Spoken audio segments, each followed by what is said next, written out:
I'm sorry, Dave. I'm afraid I can't do that. Je vais lui faire une offre qu'il ne pourra pas refuser. Can she be late for her cinema show? Antoine Doinel, Antoine Doinel, Antoine Doinel, Antoine Doinel, Antoine Doinel, Antoine. Le monde se divise en deux catégories. Ceux qui ont un pistolet chargé et ceux qui creusent.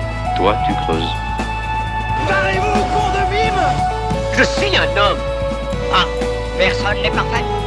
J'aime l'odeur du napalm au petit matin. Vous avez de la pâte? Vous avez du sucre? Alors avec la pâte, vous faites une crêpe puis vous mettez du sucre dessus? La mère suce des queues en enfer. And I am the best film director in the world.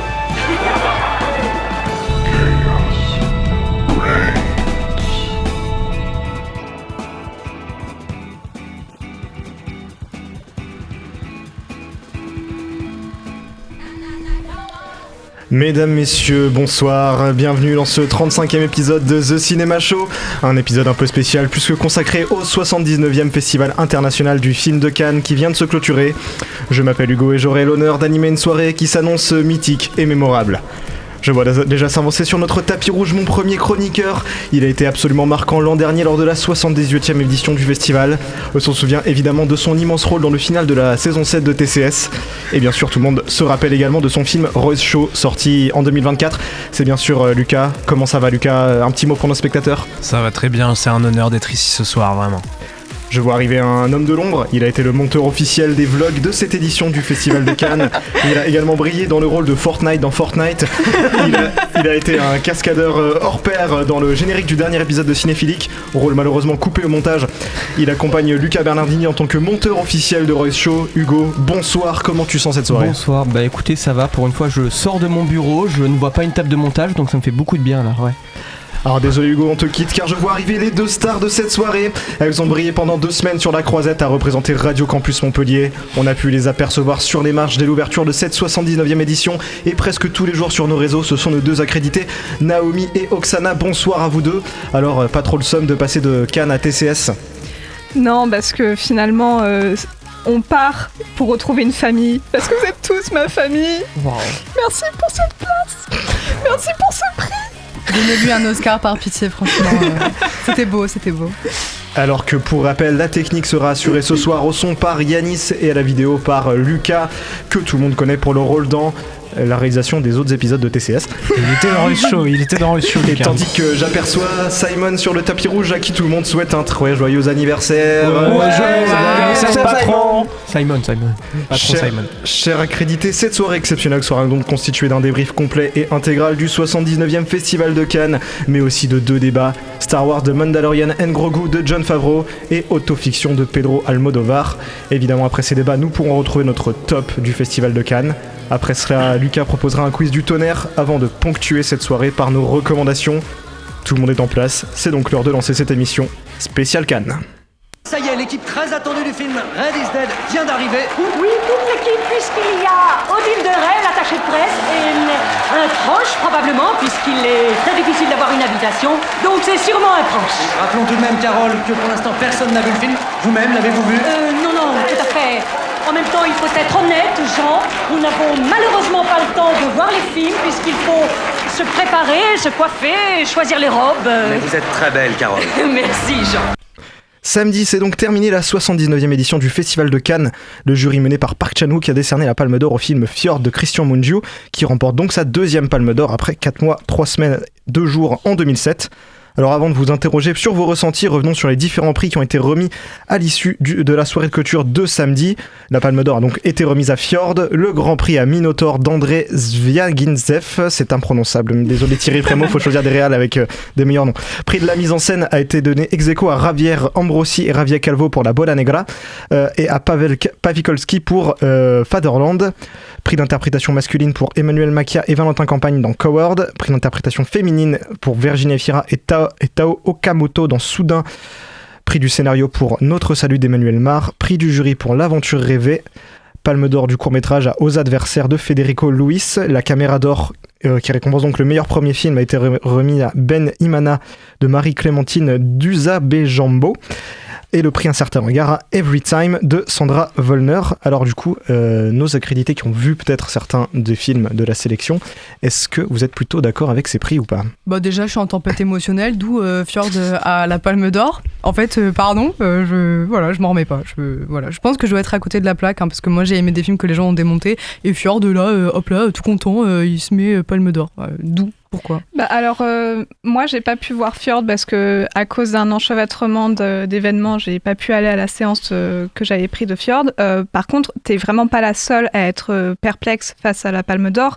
Il y a plein de gens, que ce soit sur les réseaux ou même des critiques de journaux, qui ont exprimé leur comment on dit déjà ? Mécontentement ? Non, mais Déception. non plus. Ils étaient un peu décontenancés, parce que ils trouvaient qu'il n'y avait pas vraiment une prise de risque politique. Désolée, je reviens avec la politique, mais étant donné que le Festival de Cannes est quand même censé prendre un contre-pied politique, ils trouvaient que c'était pas un film qui vraiment allait chercher ce truc-là et que, la morale était en plus de ça assez... Mais ce film, il est chelou. En fait, il est tellement lent que du coup, tu mets du temps à voir quel est vraiment leur point de vue et leur, entre guillemets, parti pris, même si j'ai bien senti qu'ils voulaient pas trop en prendre, mais bon, voilà. Mais c'est que la fin, elle est beaucoup trop naïve, quoi. On nous fait chier pendant tout le long du film à nous exposer une situation qui, en plus, est hyper trash de base, les violences faites aux enfants, tous ces... au sein de l'éducation conservatrice religieuse. Exactement, ça parle de religion, de morale, tout ça, et à la fin c'est hop là, c'est tout va bien dans le meilleur des mondes, et puis on va voir. Non mais en fait c'est que la fin est ouverte, donc après dans tous les cas il y a rien qui est statué, c'est pas du tout un spoil, c'est juste un état de fait que le film ne prend pas de parti pris la fin, et en fait il amorce, et la fin est ouverte, donc tout le monde y voit ce qu'il veut y voir, ou ce qu'il ressent et ce qu'il imagine, mais je déteste cette fin du coup. Mais c'est peut-être ça qui a fait qu'il a marqué les gens à Cannes du coup. Ouais, mais du coup pas dans le bon sens, parce qu'en fait il te laisse rien entre les mains de ce film. Mais il te dit voilà. Vous parliez politique justement, c'était un peu quand même le sujet du discours de Christian Mungiu quand il a reçu sa Palme d'Or. Si la régie est prête, on va peut-être le balancer. Normalement, on l'a quelque part. Je vous prends un peu au dépourvu, mais on a le discours, on peut l'envoyer.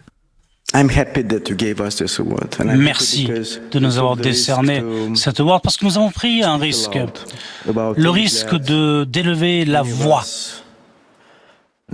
face au risque auquel nous sommes exposés. Et des choses dont les gens n'osent pas parler en public. Juste pour dire que non. Sorry. Non, pas de français alors. Bon, désolé. Désolé. Je vais me traduire. Non, l'idée est que l'état du monde aujourd'hui n'est pas, disons, la meilleure. Je suis pas très fier de ce qu'on laisse à nos enfants. Et je crois qu'avant de leur demander de faire des changements, c'est important que nous, on fait un petit changement et ça devrait commencer avec nous.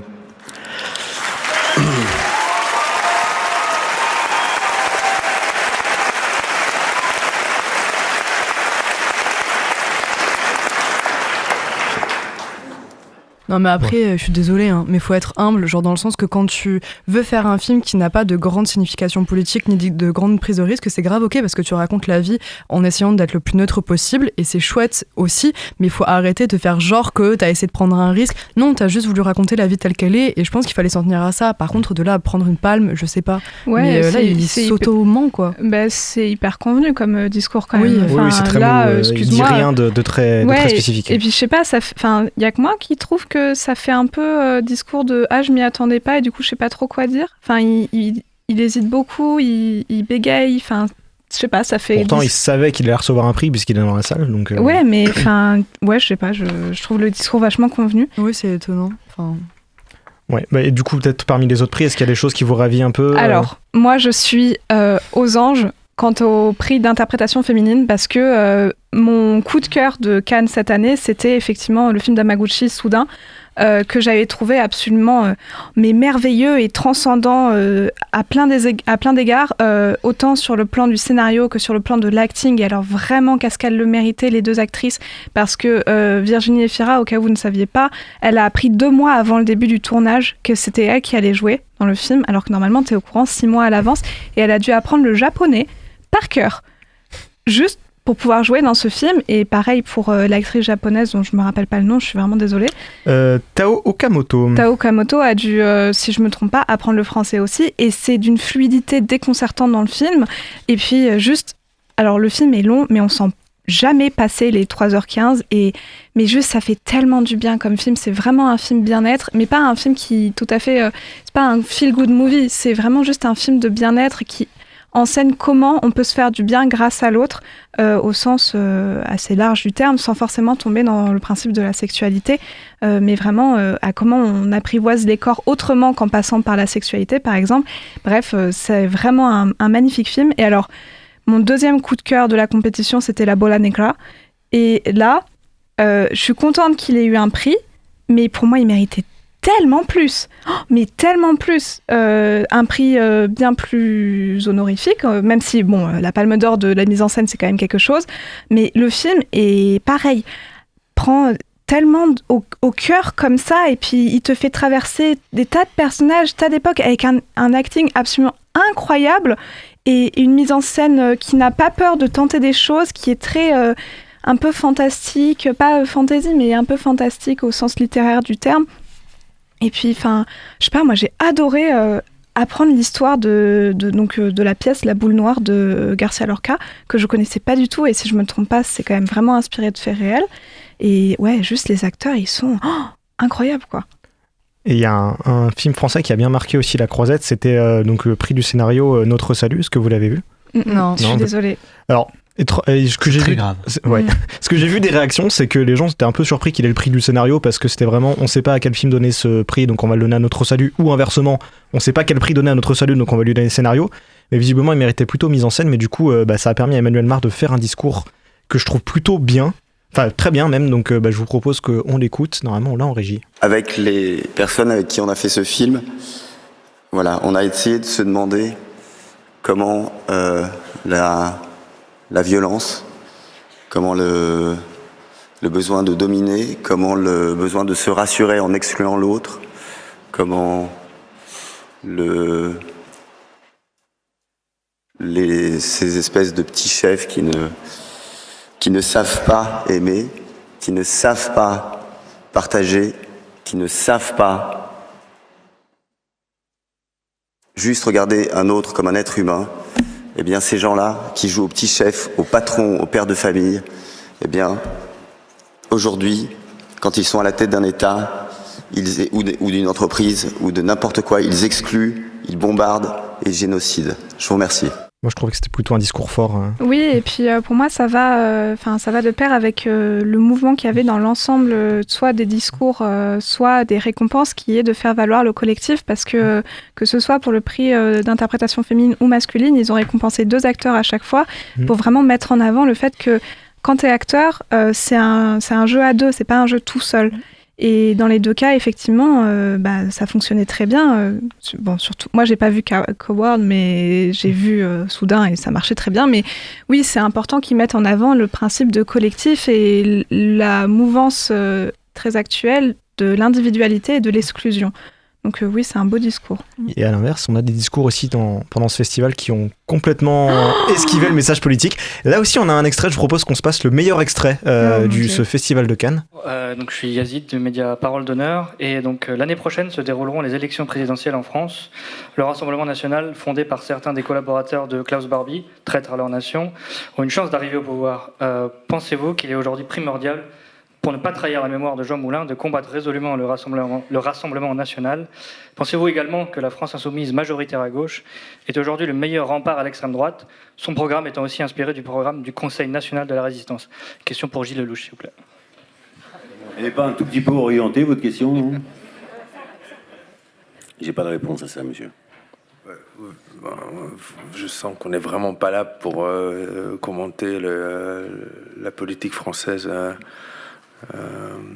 Moi, je sens qu'on a fait ce qu'on a pu pour rendre hommage à Jean Moulin, qui était pour moi une figure dont on n'a pas vraiment mesuré la portée dernièrement, puisqu'on oublie un peu. Ouais. On oublie la dimension de ce qu'une figure, au-delà de la figure historique, la personne, de ce qu'elle a accompli. Et pour moi, ce qui m'apporte, c'est d'emmener le spectateur dans une réalité avec quelqu'un qui est beaucoup plus seul que ce qu'on pense. Voilà. Juste dans les commentaires, il y a Dame qui demande si vous avez vu Fatherland. Oui, j'ai vu Fatherland. Je sais pas pour toi. Non. Moi, je l'ai vu. Ça m'a laissé un peu perplexe parce que le film a un scénario très intellectualiste. Moi, c'est pas forcément pour me déplaire parce qu'en plus, ça parle de Thomas Mann, qui est un écrivain que j'aimais beaucoup. Mais il se prend les pattes dans sa mise en scène au point de surplomber tout le reste, et j'ai trouvé ça un peu dommage. C'est une mise en scène qui est aussi enfermante que l'état dans lequel se trouvent les personnages, mais à un point où ça devient vraiment trop étouffant et on peut pas faire attention à autre chose que à la mise en scène. Et juste pour rebondir sur l'extrait qu'on vient de voir, je trouve ça absolument évidemment scandaleux parce que quand j'ai vu Moulin, j'ai bien compris que ni Gilles Lelouch, ni le réalisateur n'avaient les épaules pour raconter une histoire, celle qui est celle de Jean Moulin. Et en fait, ça me fait vraiment rire parce qu'il dit que son objectif, c'était de montrer ce que Jean Moulin avait fait pour la France. Le film ne montre que ce qu'il a subi. Il ne montre jamais ce qu'il a fait. Et non, ça marche pas du tout. Enfin, clairement, il y a eu un moment où non. Enfin, je sais pas ce qui s'est passé, mais puis, je suis désolée, mais tu fais un film sur Jean Moulin et tu dis on venait pas là pour commenter. Alors, je suis d'accord que je trouve la réponse, que ce soit de Laszlo Nemes ou de Gilles Lelouch, absolument minable. Mais je trouve que quand même la question, elle est effectivement assez orientée. Je trouve que la question n'est pas très bien posée non plus. Non, mais bien sûr. Mais il y aurait le moyen de contredire le journaliste sans l'envoyer chier, en fait, non plus. Quoi. Oui, et puis, bon, voilà, faut quand même dire les choses. Normalement, c'est à ça que sert un community manager. Après, en conférence de presse, t'as pas le temps de... Oui, bien sûr, mais je sais pas, il y a des choses où t'es censé quand même apprendre à répondre à certaines questions normalement quand tu fais ce genre d'exercices qui sont les conférences de presse, et là c'est juste absolument scandaleux. Et d'ailleurs en fait ça ne fait que renvoyer l'image que Gilles Lelouch renvoie dans le film Moulin, c'est-à-dire il se regarde tout le temps, mais alors tout le temps. Alors effectivement, comme nous dit Dame dans le chat, Gilles Lelouch a depuis répondu à la polémique avec une story Instagram, mais il se mouille pas trop non plus. Il dit « Je ne soutiendrai jamais une idéologie qui prône la haine », mais du coup on sait pas trop de qui il parle. Ah oui, d'accord. Bon, on a fait le tour à peu près du palmarès. Pour rappel, le Grand Prix de la Semaine de la Critique a été donné à La Gradiva de Marine Natlan. Est-ce que quelqu'un l'a vu ? J'ai vu qu'il a fait beaucoup de bruit. Non. Par contre, juste si je puis me permettre, je pense que toi et moi, on va être d'accord sur ça. On n'a pas vu le film dont il est question pour Un certain regard, mais un des films qui nous avait vraiment marqué pour Un certain regard, c'était Marie-Madeleine, qui était... incroyable, mais vraiment incroyable. Et autre film dans le même genre qui m'a touchée, c'était Club Kid, qui est aussi très bien et vrai feel good movie. Okay. Voilà. Bah, du coup, ce que j'aimerais savoir maintenant, c'est qu'est-ce que vous avez pensé, vous, de manière générale, de cette 79e édition ? Tu veux commencer ? Vaste question. En vrai, j'ai pas... Enfin, comment dire ? J'ai trouvé que dans les films, c'était un peu étonnant sur la compétition. Il y avait pas j'ai pas vu tous les films de la compétition, j'ai vu autre chose aussi, je voulais aller voir un peu partout, mais j'ai vu des pépites, moi, qui étaient sous d'autres catégories un peu moins visibles, et je m'interroge vachement sur le choix, du coup, des films qui sont en compétition. Je sais pas, c'est le système un peu que je me suis dit, il y a des pépites partout ailleurs, et elles sont... moins mis sur le devant de la scène, et je trouvais ça super dommage. Après, je pense que c'est un peu chaque année de la même manière, parce que du coup, dès qu'il y a des films qui prennent un peu des risques, un peu des partis pris, un peu de liberté, ils sont moins souvent en compétition. Mais je sais pas, je m'interroge vraiment sur la fiabilité de cette idée d'organisation. Le problème, c'est que c'est pas juste une compétition des meilleurs films, il y a plein de paramètres qui rentrent en compte. Et je sais que la compétition, ils aiment pas trop y mettre les jeunes cinéastes, parce que pour pas les exposer trop vite à des prix qui peut-être après vont leur foutre une pression monstre sur les épaules. Oui, c'est sûr, mais bon, je sais pas. En tout cas, je me suis quand même interrogée un peu sur ça, mais parce qu'il y avait vraiment de belles propositions ailleurs, quoi. Et du coup, on en parle moins. Oui, mais après, d'une manière générale, on avait l'impression, quand on voyait les retours, déjà quand la compétition a démarré, que le niveau général du festival était assez en dessous. Est-ce que c'est quelque chose que vous avez ressenti ? Alors, vu que nous, c'était notre première édition, évidemment, on était un peu sous le coup de la magie et de l'ambiance et tout ça, qui, pour le coup, à mon avis, est assez semblable chaque année, mais... pour avoir parlé à des gens qui ont fait plusieurs fois le Festival de Cannes, cette édition était un petit peu en dessous. en termes de propositions. Et disons que même si c'est la première fois qu'on le fait, on le ressent quand même un petit peu parce que, bon, je pense que j'ai vu entre 20 et 25 films, d'accord ? Et il y en a vraiment que 4 où j'étais là, c'était vraiment très bien. Et évidemment, j'imagine que chaque année c'est comme ça, mais je suis quand même ressortie de beaucoup de films en me disant ouais, ok, c'était pas mal, mais ça m'a pas transcendé. Alors bon.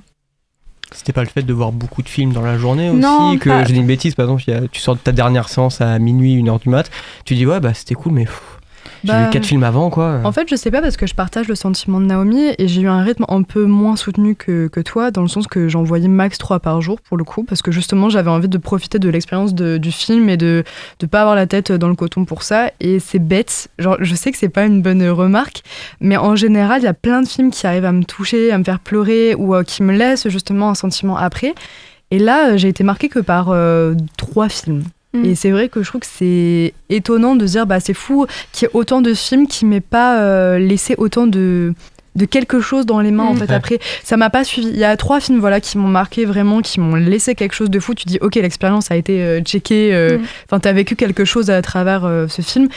Mais les autres, oui, voilà, il y a plein de bonnes choses, ça c'est sûr. Il y a plein de films où tu dis ça, c'était vraiment cool. Ou alors t'as des scènes magistrales à des moments, t'as des jeux d'acteurs fous, mais il y a un truc, je sais pas, qui manque. Alors est-ce qu'effectivement c'est parce qu'on est dans des très grandes salles ? Est-ce que c'est le côté festival, on s'attend à quelque chose ? Je sais pas du tout si c'est nous qui sommes conditionnés ou peu importe, mais c'est vrai que j'ai pas ressenti de grande magie sur la plupart des films. Ouais. Okay. Mais moi, je pense pas que ce soit vous qui soyez conditionnés. Je pense que c'est un niveau général, parce que nous, il y a des jours où on faisait 5 films par jour l'année dernière et qu'on avait quand même des gros coups de cœur. Mais j'avais l'impression qu'il y avait un truc aussi où j'ai l'impression que des retours que je voyais, si on exclut un peu Hope, qui était un peu l'ovni de cette année, c'est un peu un festival qui a une édition qui a privilégié le fond à la forme, et du coup il n'y avait pas de propositions cinématographiquement intéressantes. Alors c'est pour ça que j'imagine qu'on a été chercher ça dans les autres compétitions que la compétition officielle, parce que par exemple Marie-Madeleine, c'est un film qui fait vraiment beaucoup de propositions de mise en scène. Il y a une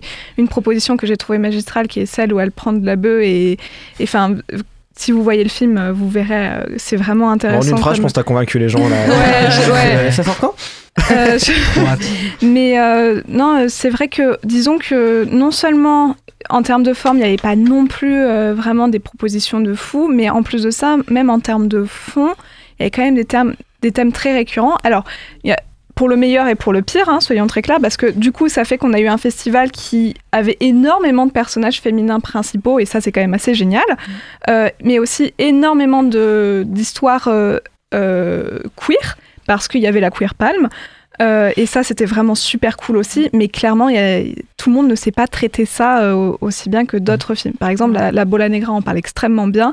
Il y en a d'autres, c'est plus compliqué. On se comprend. Bon, je vous propose d'aller un peu vers le positif. Quid du vertige ? Non, non, un peu vers le positif. C'est quoi la meilleure expérience que vous ayez vécue du coup pendant cette quinzaine ?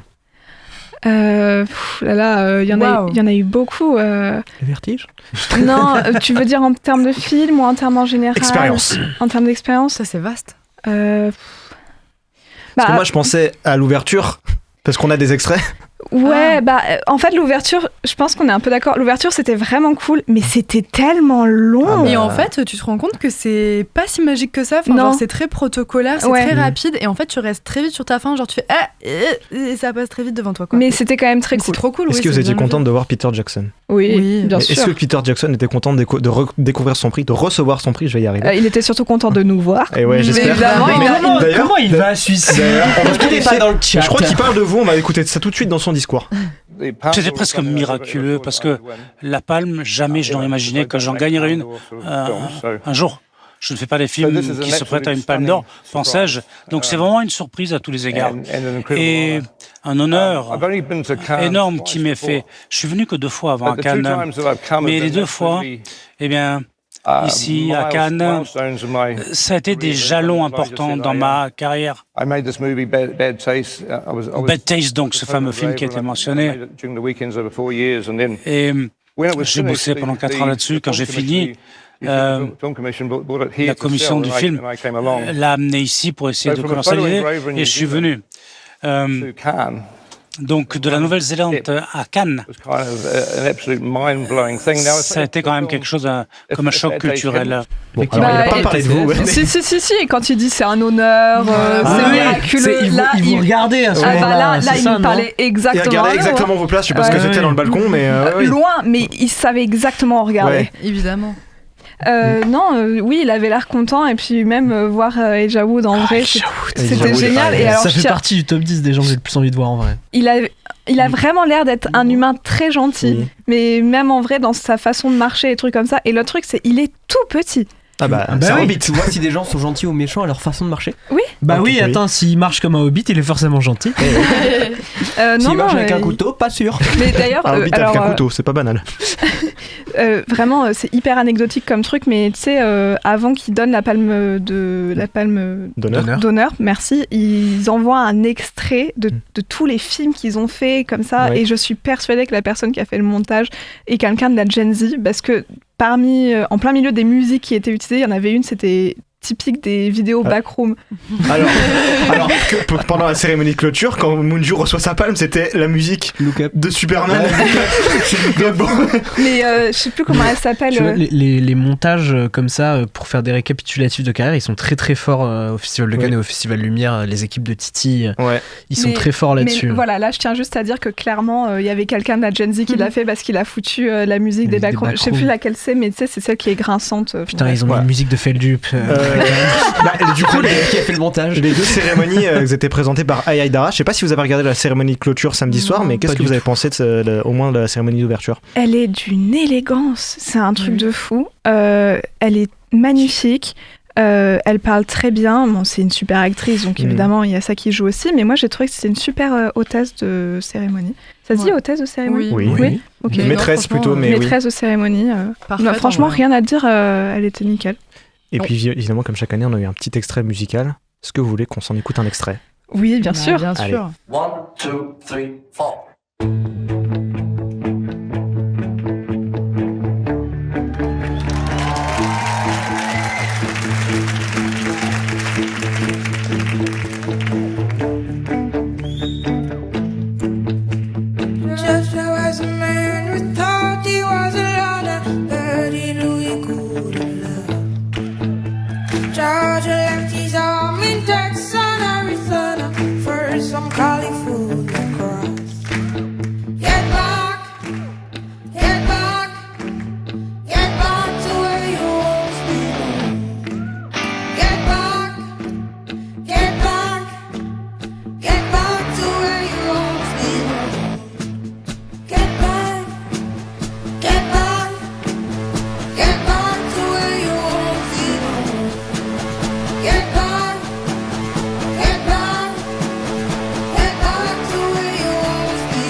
Du coup, vous qui étiez sur place, qu'est-ce que vous aviez pensé? Vous y aviez déjà un peu parlé pendant nos points Cannes, mais qu'est-ce que vous en y avez pensé?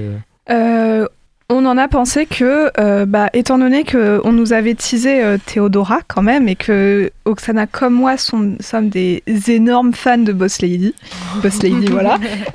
En fait, on a vu le pouvoir de Titi. On va dire ça comme ça, vraiment. De Titi. C'est Palpatine. Vraiment, parce que Théodora, c'est une artiste qui est très extravagante, avec un style musical autant qu'un style vestimentaire exceptionnel. Et même si sa robe noire était très belle, on sentait qu'on lui avait dit non, tu peux pas faire ce que t'as envie, quoi. Oui, puis surtout, je lui ai imposé une reprise des Beatles, c'est trop bizarre. Oui, mais en plus, elle a même pas dit un mot avant, après la chanson. Non, mais je normal, sais, ça. mais je trouve que ça remplit le truc très sinistre, un peu comme cérémonie. Quand tu la vis, tu fais ah oui, il y a beaucoup de blanc, beaucoup de latence, beaucoup de protocole, et en fait, quand tu le vois en vrai, c'est vrai que tu fais ah oui, c'est un petit peu froid quand même. Ouais, et puis du coup, ça rend l'interprétation de Zhao Zagazan il y a 2 ans encore plus exceptionnelle, parce que d'un coup, maintenant, on comprend à quel point le fait de danser pieds nus, c'était hors du commun. Le fait d'arriver, non pas de la scène, mais d'arriver de la porte de la salle, c'était déjà énorme pour eux, je pense. Ouais. Enfin, après, comment dire, on était entouré de gens qui avaient comme 30 ans de plus que nous minimum. Oui. Alors, ça veut pas dire qu'il faut pas laisser les artistes montrer leur univers, mais disons que elle était pas face à son public, on va dire ça comme ça. Ça c'est sûr. Mais ça fait bien sur un tapis rouge d'avoir des influenceurs. Oui, bien sûr. C'était ce côté-là qui a joué aussi. C'est qu'ils essaient de ramener aussi la jeunesse, je pense, via les écrans. Donc c'est sûr que ça marche bien. Mais voilà, ça. En fait, ils ont pris une artiste, on se met à la mode pour les jeunes, pour les réseaux, tout ça. Ouais, mais du coup, c'est dommage. Tiens, chante une chanson quand même qui va pas trop perturber les gens qui seront dans la salle, après il y avait le lien évident avec Peter Jackson pour les Beatles. C'était ça surtout. Mais je vous raconte même pas l'envie que j'ai eue de crier Boss Lady dans la salle, histoire juste qu'elle voit qu'on est là quand même, tu vois, mais je l'ai pas fait. On se serait fait virer jour Pour clôturer ce petit débrief, est-ce que vous auriez une petite anecdote à nous raconter? La porte. La porte? Les clés de la porte. On ne dira pas les noms. Si. Ok, une autre anecdote qui ne nécessite pas un débat de 4 heures avant. J'ai trouvé des lunettes Gucci sur le sol. Ça, tu l'avais déjà dit. Ouais, merde. Mais c'est une super anecdote. C'est vrai que c'est une super anecdote. Ouais, moi je me suis fait DM par une réelle en fait. Ouais. Slade. Ouais, ça je savais, mais le public ne le savait pas. On peut avoir des noms. Bah oui, en vrai, je suis juste trop contente. C'est juste que j'ai eu un coup de cœur qui a apparemment mitigé, donc peut-être que j'ai des goûts de chiottes, mais bon, je suis fière de mes goûts de chiottes apparemment. Mais en gros, faut pas dire ça. Non, mais il a tellement divisé que je comprends pas. Je vais me battre. Bref, moi j'ai adoré Sanguine de Marion Le Corrélaire, je sais pas. Mais ça avait l'air bien en plus. Mais oui, mais allez-y, bordel. Alors j'ai l'impression que c'est quand même la caution, c'est devenu la nouvelle caution de Cannes, c'est genre film de genre réalisé par une femme. Non mais alors et voilà, c'est ce qu'elle disait justement. J'ai bien aimé qu'on l'ait tous fait. Non mais genre j'ai l'impression que c'est devenu, il y a toujours des cases un peu à cocher comme ça à Cannes, et j'ai l'impression que c'est devenu une nouvelle case que les gens vont s'y attendre maintenant. En même temps tant mieux parce que. Oui non mais tant mieux effectivement parce que des fois ça donne des trucs excellents comme The Substance donc. Ouais genre comme Sanguine. Bref. Il y a un clip qui a été fait, c'est très drôle. C'est quoi le clip? Non rien. Ah bah super, ça fait des secrets comme ça en plein live. Non mais vas-y parle-en, non mais c'est tout. Non mais j'étais juste contente, t'as dit l'anecdote est cool, bah j'ai fait une review, j'ai dit que j'aimais bien le film, elle m'a remercié, elle m'a parlé en MP, maintenant on espère une interview, on verra bien par la suite. Super pote maintenant. Un petit rôle. J'aimerais bien. Un petit rôle. On aimerait. Et écoutez, notre débrief cannois se termine. Merci encore Naomi et Oksana de nous avoir fait vivre vos séances sur les réseaux de TCS. Merci aussi à Jules, Inès et Solène qui étaient sur place. Et merci bien sûr à Hugo et moi qui avons monté tout ce bazar. Merci Hugo. Parfois dans la douleur. Vous nous avez censuré d'ailleurs, parce que je sais très bien qu'il y a des vlogs qui sont pas sortis. Alors moi, vous avez envoyé des vidéos. Moi, on m'a demandé de censurer des choses. Moi. Faites pas les choquer, c'est vous qui m'avez demandé. Oui, les pieds. Alors, moi j'ai une anecdote d'ailleurs. J'envoie la première version où je floute du coup les pieds de Naomi, et je crois que c'est toi Oksana qui fait j'avais pas vu la tête de Simon, c'est moi. Mais j'ai cru, mais je suis myope, j'avais pas mes lunettes et de loin vous avez la même tête. Tu ne les as toujours pas d'ailleurs. Exactement. Il y avait Ambre aussi sur le festival. S'il y avait Ambre également sur le festival, on la remercie. Bon, on va quand même prolonger l'esprit Cannes avec un de nos débats de la soirée autofiction, et on enchaînera ensuite sur le nouveau Star Wars, mais avant ça on va rester dans l'esprit ensoleillé et festif de la Croisette avec notre pause musicale.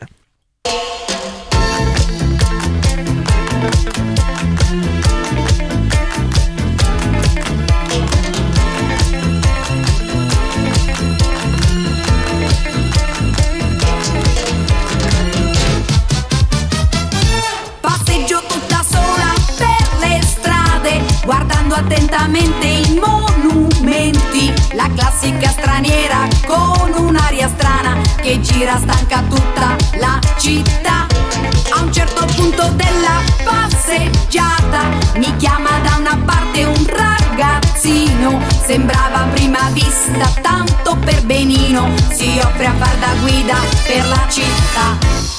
Pedro, praticamente il meglio di Santa Fe. Pedro, fidati di me. Altro che ragazzino che per benino sapeva molte cose più di me. Mi ha portato tante volte a vedere le stelle, ma non ho visto niente di Santa Fe. Pedro,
Et oui, Pedro, il va en être question dans nos débats de ce soir, parce qu'on va parler du nouveau Star Wars avec Pedro Pascal, et avant ça, du nouveau film de Pedro Almodóvar.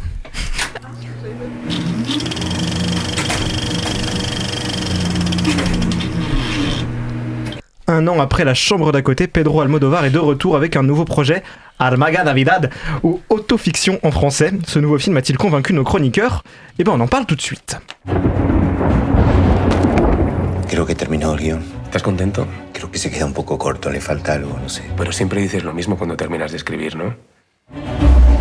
Hace 5 años que no hago una película. No me ha salido nada que me arrebate. Soy incapaz de concentrarme. Solo puedo escribir de lo inmediato. Va a ser muy confesional. Trataré de que sea lo menos posible. ¿Qué significa lo del culto? Directora de culto. ¿Perteneces a alguna secta? Hay un personaje que se parece a ti. Pero no eres tú. Me gusta inspirarte. La isla me ha sentado tan bien. Me alegra haber venido a eso. Me gustaría hacer una tercera película. Disfruta de las cosas. Sal de casa, vive. No todo es escribir y hacer películas. Para mí sí. Lo que necesitas es una buena fiesta. Y cocaína y una cena estupenda. He leído tu guión. ¿Y de qué irá? De 2 mujeres en una isla volcánica. ¿Una soy yo? ¿Cómo te has atrevido? Y no me gusta que escribas sobre nosotros. Pero ya sabes cómo es la ficción. ¡Esto no es ficción! Autoficción. ¡Y una mierda! Piensa en el dolor de las dos, no pienses solo en tu guión. Está bien, Santi, no empieces tú ahora. Como si pudieras decidir sobre la vida de la gente. Pero como no quites esa parte del guión, te haré la vida imposible. Te has vuelto loca. Si hay un final, no parece que vaya a ser feliz.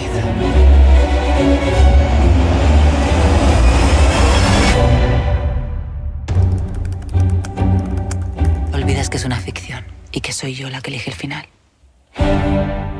Raoul est un cinéaste culte en pleine crise créative. Lorsqu'un drame frappe l'une de ses plus proches collaboratrices, il s'en inspire pour écrire son prochain film. Peu à peu, il imagine Elsa, une réalisatrice en pleine écriture, dont le parcours commence à refléter le sien.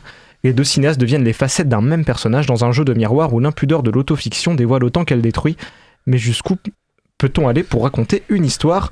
On retrouve au casting Barbara Leni dans le rôle d'Elsa, Leonardo Sbaraglia dans le rôle de Raúl Duran, Aitana Sánchez-Giron dans le rôle de Monica, Victoria Luengo dans le rôle de Patricia, Patrick Criardo dans le rôle de Bonifacio, Milena Smith dans le rôle de Natalia, Quim Gutiérrez dans le rôle de Santi et Rossi De Palma dans le rôle de Gabriela.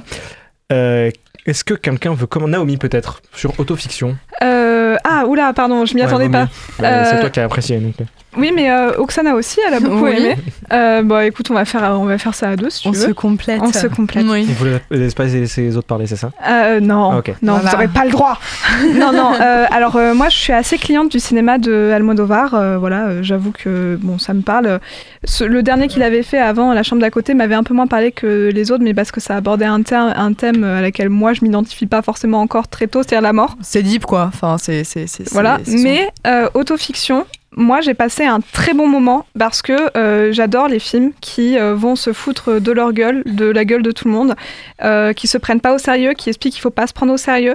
Et j'aime les films qui sont métadiscursifs et qui vont construire plusieurs niveaux de réalité. Et je sais que tout le monde n'est pas de cet avis, mais moi j'ai adoré suivre les aventures de ce scénariste. Et alors, en fait, c'est marrant parce que le synopsis dit très tôt ce qui se passe réellement, mais en fait, quand tu regardes le film sans avoir lu le synopsis, tu le comprends assez tard, en fait, que ce qu'il est en train d'écrire, c'est un scénario. Mais concrètement, moi, j'ai trouvé que c'était un film qui interrogeait très bien la question de l'éthique du scénariste, parce que oui, quand tu es un auteur, la question se pose de est-ce que tu es capable de créer quelque chose de complètement ex nihilo ? Enfin, non, il faut bien qu'on se fonde sur un niveau de réalité qu'on connaît. Et le fait d'aller chercher la question de l'éthique avec toujours la pudeur qu'a Almodóvar, la pudeur et le naturalisme, moi j'ai trouvé ça assez prenant et moi j'ai passé un très bon moment devant ce film. Franchement je partage ton avis et puis pour rajouter, il y en a plein qui ont soit aimé soit pas du tout et en disant que il avait pris déjà des canevas qu'il avait déjà utilisés, qu'il les a replaqués. Franchement je trouve pas tant que ça ça. Et puis même, je trouve que c'est drôle, quoi. Puis justement, c'est un film, à mon avis, que quand tu connais déjà le cinéma, tu le kiffes encore plus parce que tu vois des fois où il s'auto-fout de sa gueule, effectivement, ou du système, etc.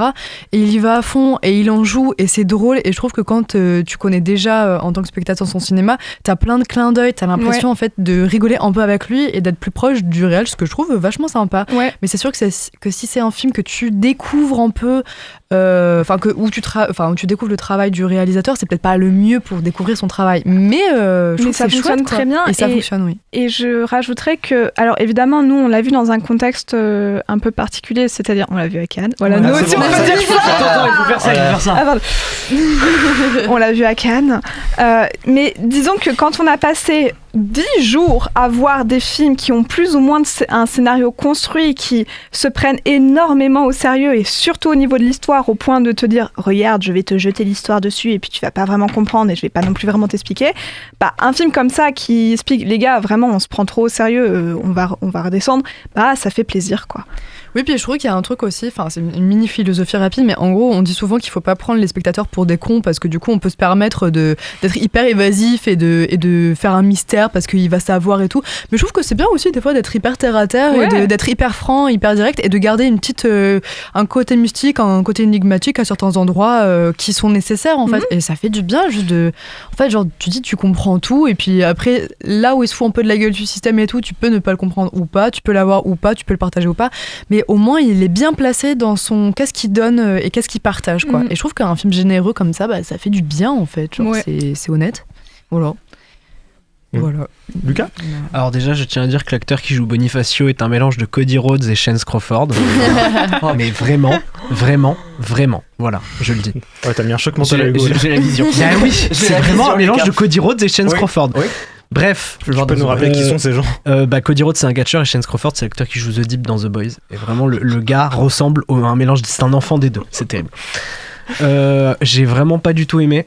On se rejoint. Censurez-le, on va se mettre ensemble. On se rejoint parce que j'ai eu un désintérêt total et profond sur tout ce que le film a décidé de me raconter, sur ces personnages auxquels je me suis absolument jamais accroché. Vas-y Naomi. Non, je viens de penser à autre chose, mais je le dirai après. Vu que c'est pas très intéressant ce que tu dis. Ah super Oksana. Pardon, c'était gratuit. Bravo Oksana. Waouh. C'était tellement gratuit, pardon. C'était complètement gratuit. Mais c'était tellement tendu, tu vois, comme personne. Mais c'est pas tendu, j'ai pas aimé le film, vous avez aimé, c'est pas très grave. Mais non, c'est juste que j'ai pas vu ce que vous avez vu dans le film, c'est des perceptions différentes, c'est pas grave. C'est ok. Et c'est ok. Et c'est ok, je dis pas que ce que vous avez vu n'est pas dans le film, c'est juste que je l'ai pas ressenti comme ça. Du coup, le film a vraiment laissé complètement de côté et ça a été juste extrêmement long. Ouais, j'imagine que si c'est mis à côté, ça a juste été extrêmement long et du coup je me raccrochais un peu à ce personnage de Bonifacio parce que c'est un peu le seul truc du film qui m'a vraiment fait kiffer. Et finalement, vu qu'à la fin il le délaisse un petit peu, ça m'a complètement perdu. Donc du coup c'est le 5e film de Pedro Almodovar que je vois et il faut que j'arrête parce que du coup c'est le 5e film de Pedro Almodovar que je n'aime pas.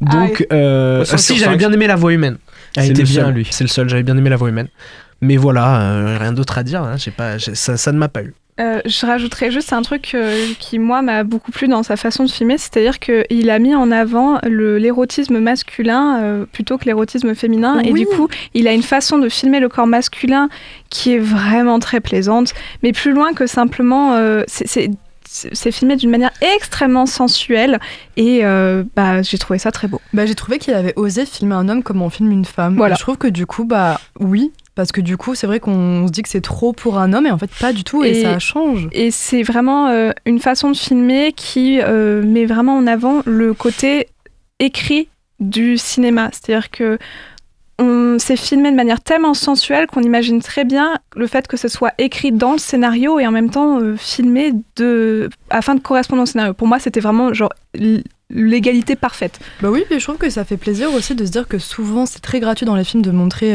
et de filmer du coup de la nudité et la sensualité des femmes, et là un petit peu de s'autoriser à aller chez les hommes en disant voilà, nous aussi on peut faire pareil et qu'est-ce que ça crée, qu'est-ce que ça fait comme sentiment. Et le corps d'un homme peut être tout aussi sensuel que celui d'une femme. Ouais.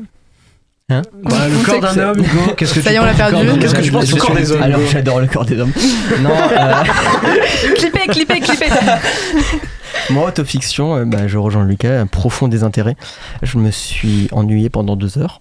Il dure 1h50, je pense qu'on est les deux extrêmes du prisme du film. Quoi. Et c'est marrant parce que c'est 2 hommes et 2 femmes, donc vous remarquerez comme quoi TCS... Bizarre. Comme elle disait, peut-être qu'elle, du coup, il y avait le contexte de elle voyait des films sérieux toute la journée, et il y a ça qui se démarque un petit peu de tout.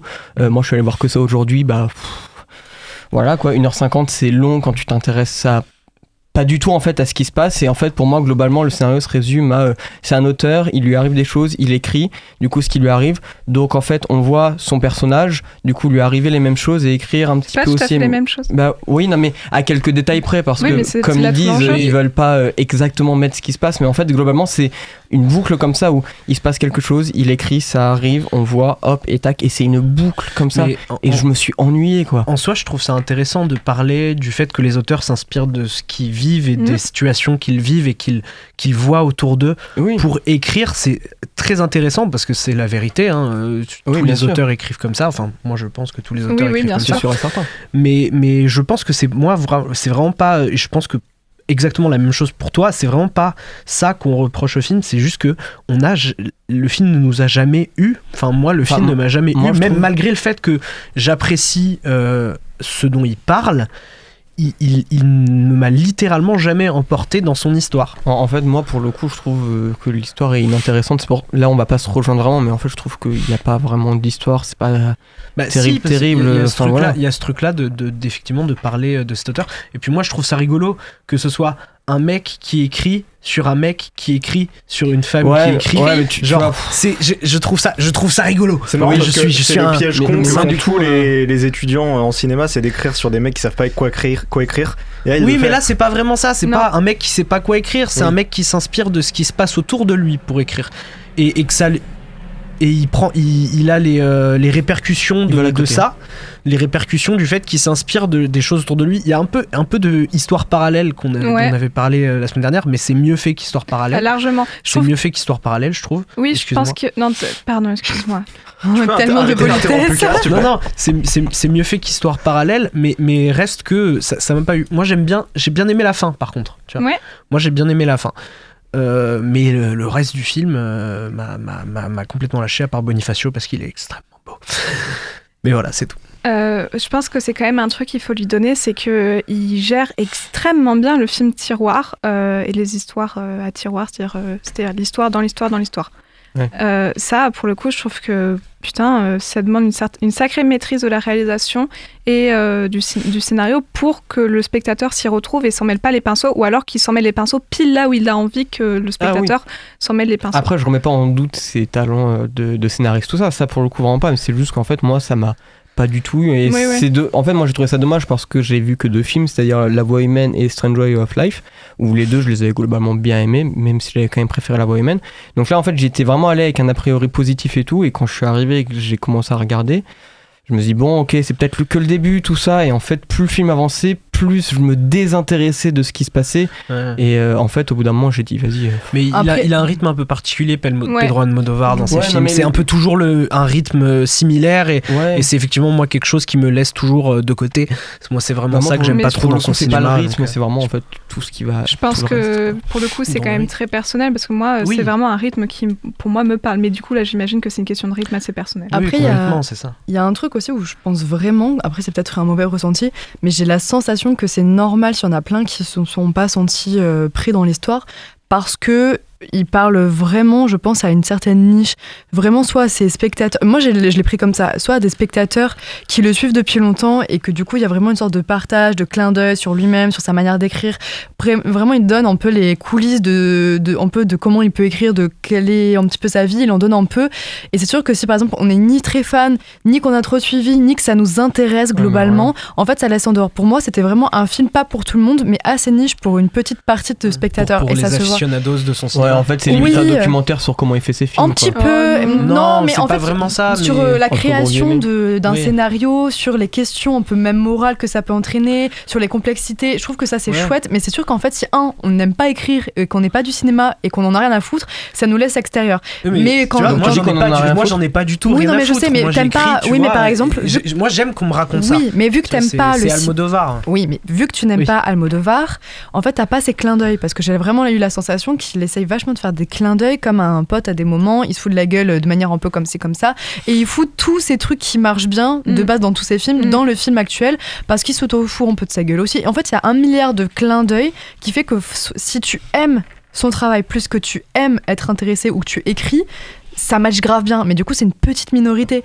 Et après, soit ça peut être marrant parce qu'en vrai t'es assez open sur le film, mais si ni t'aimes pas le film ni la personnalité de Pedro Almodovar, ou que t'es pas trop du milieu de base, mais t'en as rien à carrer, et ça je suis bien d'accord, c'est que c'était pas destiné à tout le monde, et ça il faut le reconnaître, je pense. Il nous était pas destiné, Lucas, ce film. Non, mais moi encore une fois je pense que l'histoire c'était quelque chose qui m'intéressait, mais c'est vraiment la dimension du film de Pedro Almodovar. Mais parce qu'il l'a pas fait pour tout le monde. Il était pas en mode j'ai envie de raconter au plus grand nombre cette histoire là, c'était pour une niche. Après de toute façon quand on est un cinéaste comme Pedro Almodovar, on peut complètement se permettre de faire des films qui vont parler aux gens qui aiment le cinéma d'Almodovar. C'est complètement ok, ça s'entend complètement. Mais oui, du coup, moi qui n'aime pas le cinéma d'Almodovar, ça m'a pas eu. Mais c'est ça qui est intéressant, du coup, c'est de voir à quel point ces deux extrêmes, soit du coup ça nous a vraiment eu, ou soit pas du tout. Et je pense qu'il faut aussi le dire aux futurs spectateurs en vrai, il y aura pas vraiment d'équilibre. Je fais un 6-7 là. Waouh. Et il récupère la parole sur ça. C'est comme ça qu'il coupe. Transition. Non mais écoutez, merci pour vos avis. Bon, c'était un petit peu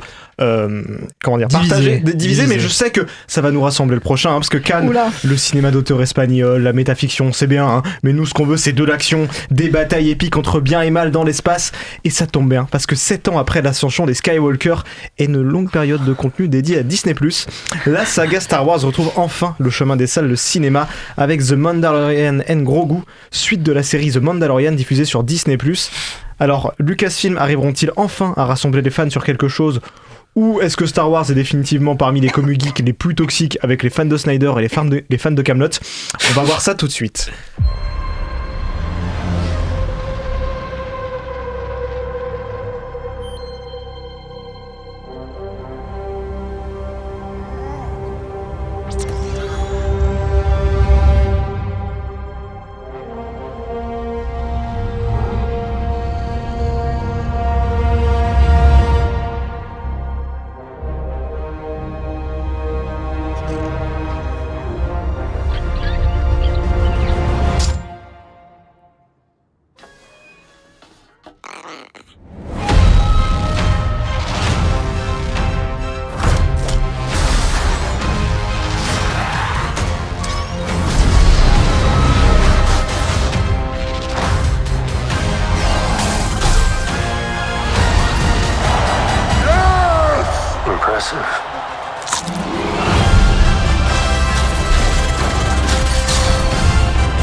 La chute du maléfique empire galactique a précipité la dispersion des seigneurs de guerre impériaux à travers la galaxie. Pour protéger tout ce quoi la République s'est battue, la jeune Nouvelle République décide de faire appel au légendaire chasseur de primes mandalorien Din Djarin et son jeune apprenti Grogu. On retrouve au casting Pedro Pascal dans le rôle de Din Djarin le Mandalorien, Sigourney Weaver dans le rôle de la Colonel Ward, Jeremy Allen White dans le rôle de Rota the Hutt, Stephen Bloom dans le rôle de Gazaret Z Aurelios, Johnny Coyne dans le rôle de Janu Coyne, et... énorme surprise, Martin Scorsese dans le rôle d'un vendeur de kebab dans un truc qui ressemble à New York. Qui s'appelle Hugo Durand. Oui, qui s'appelle Hugo Durand. Hugo Durand, je devais le dire. Hugo, d'ailleurs, vu que tu voulais prendre la parole, qu'est-ce que tu as pensé de ce nouvel opus de la saga Star Wars ? Alors, étant un énorme fan de Star Wars et de la série The Mandalorian, j'ai à moitié trouvé mon compte, puisque ça fait évidemment très plaisir de retrouver un Star Wars en salle, et un bien meilleur que Star Wars épisode 9. Mais le film est très bizarre puisque, bon, après Jon Favreau l'a déclaré, mais de base ça aurait dû être une saison 4 et en fait ça a été charcuté derrière par Disney, par je sais plus comment il s'appelle le patron, mais c'est le patron qui a dit non mais on va faire un film, ça fait longtemps qu'on n'a pas mis un truc là comme ça en salle. Et globalement c'est un kiff visuel puisque Jon Favreau maîtrise en fait, il maîtrise très bien ce qu'il fait puisqu'il a développé une technologie avec des écrans pour faire les décors et tout. Qui marche pas. Si ça marche, si franchement, ça marche très bien et il l'avait fait du coup pour The Mandalorian, du coup quand on lui avait confié la saga et ça marchait très bien. Là, ça marche encore mieux. En plus, en IMAX, ça marche aussi extrêmement bien. Mais par contre, il y a beaucoup de choses qui vont pas. Du coup, comme le fait que de base c'était censé être une série, enfin une saison 4, et puis en fait, on se retrouve avec j'ai eu l'impression de me retrouver avec une moitié de saison dans le sens où le schéma typique des saisons de The Mandalorian, c'est on va vous donner 5 épisodes où c'est très vague en fait ce qui se passe, mais on va mettre un petit fil conducteur qui va mener au final de la saison. Et là, pour le coup, en fait, c'est très vague tout ce qui se passe. On peut voir littéralement 3 épisodes dans le film et puis en fait on reste sur notre fin puisque moi j'ai l'impression que là du coup il manque la moitié de la saison et que en fait comment ils vont arranger ça. Mais après globalement c'est très cool, du coup j'ai pas trop non plus compris le saut temporel qu'il y a eu entre du coup la saison 3 et la saison 4, enfin la saison 3 et le film, puisqu'il y a un énorme saut temporel où Zeb est devenu gigapote avec Din Djarin. Pourquoi pas, parce que oui, parce que si t'as pas vu les trucs de l'univers Star Wars, le film il te pose machin que tu sais pas qui c'est. Non, pour le coup, non, pas vraiment, parce que tu vois, en fait, Zeb, évidemment, tout le monde l'a reconnu si vous avez juste vu un épisode de Star Wars Rebels, si tu connais un petit peu. Mais en fait, il est tellement détaché de la série que moi j'ai trouvé ça dommage. En fait, on nous tease vraiment en plus ça comme la suite du coup de la série et tout, mais il y a rien qui est connecté. Pourtant, on a eu un cliffhanger de fou à la fin de la saison 3, et puis il y a rien qui est relié, et on te donne ça. Alors c'est très cool de voir le Mandalorian et tout, de voir des Grogu. suites de séries au cinéma, Marvel a essayé et c'était le plus gros échec de leur carrière. Voilà, mais en fait, alors là ils se sont dit peut-être que si on donne ça à Jon Favreau, ça passe. Après, il fallait voir la gueule de la série que Marvel a décidé de faire la suite. Voilà, aussi. Je préfère The Mandalorian à Miss Marvel quand même. Mais globalement, moi je trouve que c'est un bon film. Ça, les fans de Star Wars, on adore ça, voir les sauts à travers les hyperespace comme ça en IMAX. Lucas a vu ma tête durant tout le film. Dès qu'il y avait une séquence IMAX, dès qu'il y avait une séquence IMAX dans l'espace, j'étais plus là, j'étais dans le film à fond. Mais globalement, j'ai bien aimé, mais il y a quand même beaucoup de choses qui vont pas. Lucas, tu es un peu moins fan de Star Wars qu'Hugo, mais qu'est-ce que tu penses de ce film ? En fait, moi, je trouve que le film réussit à t'avoir, même si t'es pas fan de Star Wars, tu vois. Tout à l'heure, tu disais, oui, on t'introduit pas, machin et truc, mais le truc, c'est que, en fait, le film se suffit largement à lui-même sans avoir vu The Mandalorian, je trouve. T'as pas besoin de connaître exactement ces personnages pour comprendre où ils vont, ce qu'ils font. Vraiment pas. Le film, il est super clair sur le rôle de ces personnages, et c'est pas très grave si t'as pas vu la série. Vraiment, c'est pas grave du tout. Moi, je tiens vraiment à saluer le fait que ce soit un film de monstres, le fait qu'il y ait un bestiaire qui est énorme dans ce film-là, et c'est un peu ce que j'aime dans les animaux fantastiques. Je me suis une réflexion pendant le film, j'ai des fois l'impression qu'ils ont été faits sous sport, les machins. Genre que c'était des concepts qu'ils ont fait sur sport, mais c'est cool. Et qu'ils ont fait en 3D. Mais c'est cool. Et en fait, le truc, c'est que voilà, moi, c'est un peu ce que j'aimais dans les animaux fantastiques. C'est-à-dire que je suis pas fan de l'univers Harry Potter. Là, je suis pas fan de l'univers de Star Wars. Mais par contre, qu'on me montre le bestiaire de cet univers, ça me fascine. Genre, j'adore ça. Je trouve que c'est extrêmement cool. Et là, le fait qu'ils aient mélangé de la CGI, des marionnettes, des animatroniques et de la stop motion, ils ont mélangé ces 4 choses-là. La seule séquence que j'ai vraiment appréciée dans le film est complètement presque muette et en stop motion et marionnette. Oui, mais vraiment, genre le fait d'avoir utilisé ces 4 choses-là pour donner vie à cet univers, pour donner vie à ces créatures, je trouve que ça donne un cachet absolument énorme au film. Ça donne un peu une impression des vieux Star Wars, justement, un peu ce truc-là. Et j'ai vraiment adoré ce truc-là. Voilà, faire appel à la stop motion, faire appel à des marionnettes, c'est pas forcément ce qui vient tout de suite quand on fait ce genre de film. Et là, oui, effectivement, Star Wars l'avait déjà fait. Mais dans le sens où en fait c'est Jon Favreau derrière, et Jon Favreau c'est un cinéaste indépendant qui est habitué à faire de la vidéo tout. Jon Favreau c'est le cinéaste de la CGI quand même. Oui, non, mais c'est-à-dire que Jon Favreau il a fait le Roi Lion en image de synthèse. Oui, non, mais je suis d'accord, mais de base quand il faisait ses films et tout, et même quand il a commencé The Mandalorian, il s'est beaucoup inspiré de techniques des vieux Star Wars. Des vieux Star Wars tout. Donc en fait c'est pas étonnant. Moi je trouve aussi quand même que c'est étonnant parce que effectivement Jon Favreau c'est le cinéaste de la CGI, parce que c'est celui qui a fait, voilà, faut quand même dire, c'est les 3 derniers films de Jon Favreau, c'est Le Roi Lion, Mufasa, non pas Mufasa, c'est Le Roi Lion et Le Livre de la Jungle. Donc c'est quand même 2 films où c'est CGI.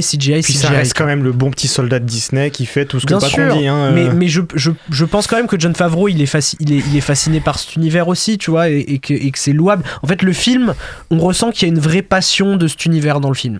Genre, on le sent qu'il est fait avec le cœur. Nonobstant, ça reste effectivement, comme avait pu l'être Vaiana 2, on a ce truc de c'est une série condensée pour faire un film. Et je trouve ça dommage parce que du coup les personnages ne vont nulle part. Les personnages n'ont aucun arc de développement. Là où ils commencent, c'est là où ils finissent.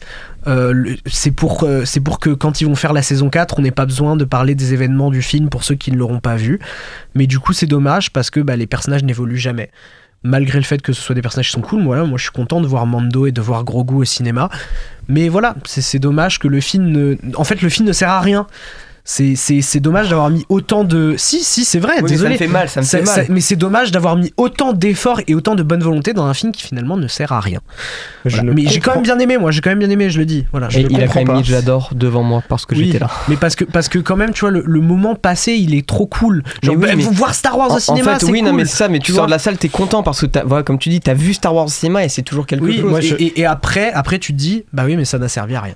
Ouais, mais en fait, moi, quand je vois le film, je ne peux pas m'empêcher de voir quelqu'un qui a vu Star Wars mais qui n'a pas compris Star Wars. Je suis pas d'accord. Mais c'est pas vrai. J'ai beaucoup critiqué George Lucas dans cette émission, mais il y a un truc que j'adorerais toujours dans Star Wars 4, c'est que putain, il filme son univers comme s'il existait déjà, qu'il a pas besoin de te le vendre son univers, il te montre voilà, c'est mon univers. Oui, et après il a complètement abandonné ça dans la prélogie. Oui, parce qu'elle est dégueulasse. Mais le génie d'un Nouvel Espoir, c'est de te filmer banalement des gens qui sont des extraterrestres, des gens qui sont en train de réparer un méga vaisseau, que toi t'es émerveillé devant, mais que pour eux c'est un tas de ferraille. Oui, mais maintenant en fait le lore de Star Wars est tellement aussi développé et tout que par moment en fait si t'expliques pas un tout petit peu au spectateur qu'est-ce qu'il est en train de voir, derrière il va te faire chier sur Reddit et tout en disant non mais je comprends pas pourquoi il y a cette créature là à tel moment. C'est pas ce qu'il dit que j'ai dans celui-là. C'est un des énormes problèmes que j'ai dans celui-là, c'est que tu prends n'importe quel plan large, il n'y a plus d'extraterrestres, c'est que des humains, parce qu'ils se font plus chier à mettre des masses d'extraterrestres, et je trouve ça rend tellement l'univers moins vivant. Et le film, je le trouve moche. Vraiment, je suis désolé, moi tu l'as trouvé beau. Cette arène dégueulasse sur la planète New York là, je trouve que c'est hideux d'éclairer avec ces spots comme ça, ça devrait être interdit. À ce stade, je trouve je trouve extrêmement dur. Non, mais moi j'ai vraiment pas aimé ce film. Alors, j'ai pas vu la série Mandalorian. Honnêtement, les séries Star Wars, je n'ai vu qu'une seule, c'est Kenobi et ça m'a vacciné. Ouais, mais voilà. Regardez Andorre. Alors que regardez The Mandalorian, c'est 10 fois autre chose. Ouais, c'est très bien. Même Ahsoka, elle est pas mal, franchement.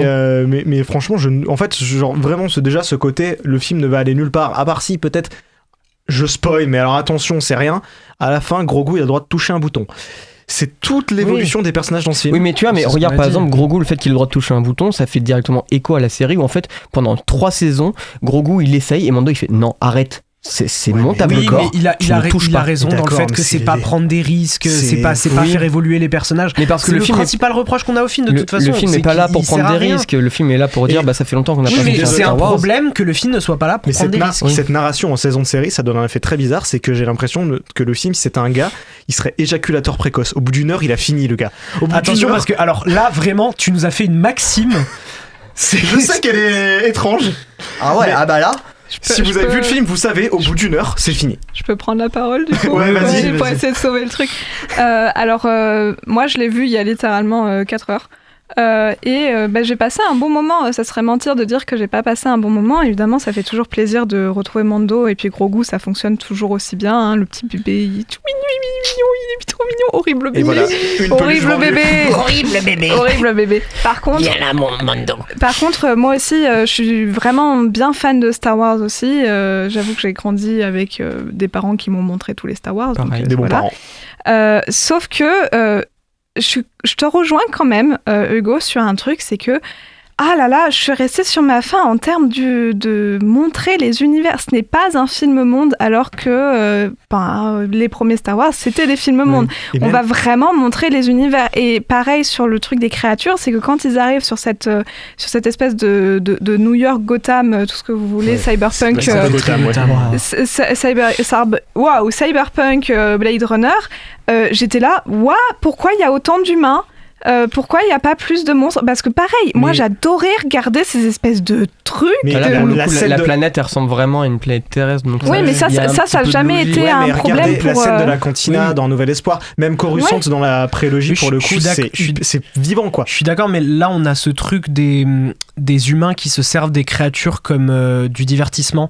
Tu vois, c'est-à-dire que là où tu verras des créatures dans cette planète-là, ce n'est que dans l'arène, et à la fin, quand ils sont lâchés, ça devient la folie. Ouais, mais Star Wars n'a jamais adopté les humains d'un point de vue racial. En fait, c'est pour ça que c'est trop bizarre.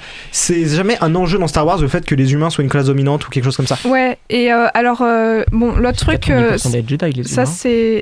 ça c'est un peu plus personnel, mais disons que du coup le fait qu'ils ne prennent pas le temps de montrer les univers alors qu'on était quand même sur des planètes sacrément intéressantes, je suis désolée, moi je suis extrêmement friande des univers cyberpunk et tout ce qui est Blade Runner et trucs comme ça. Puis alors j'ai trouvé qu'en termes de BO, la musique a été trop cool, c'est le point positif du film, c'est incroyable, la musique était géniale, c'est l'O2 il y a derrière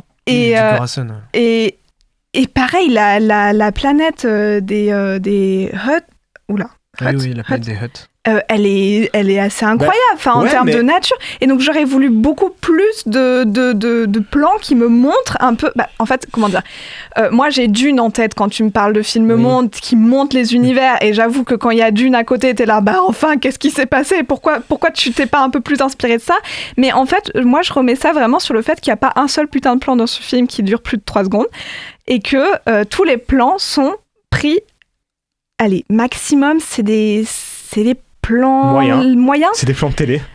Et donc, du coup, c'est assez décevant sur ce plan-là, parce que si tu prends un tout petit peu plus le temps et que tu fais des plans vraiment plus larges, tu ramènes l'univers Star Wars du film, du monde, c'est ce qu'ils ont dû demander à Favreau, puisque, moi, je pense que c'est la réal de Favreau. Oui, non, mais Favreau, c'est Favreau. Mais en plus, Favreau a une réal. Tu parles des environnements, mais moi, je trouve que, on a un marais, Dagobah. On a une planète de désert, Tatooine, parce que toutes les 40 000 planètes de désert qu'on a déjà dans Star Wars, je trouve qu'en termes d'environnement, à part peut-être la planète Gotham, New York, qui est un petit peu originale, je trouve que c'est que des environnements qu'on a un peu déjà vus, quoi. Ouais, mais non, je suis pas d'accord.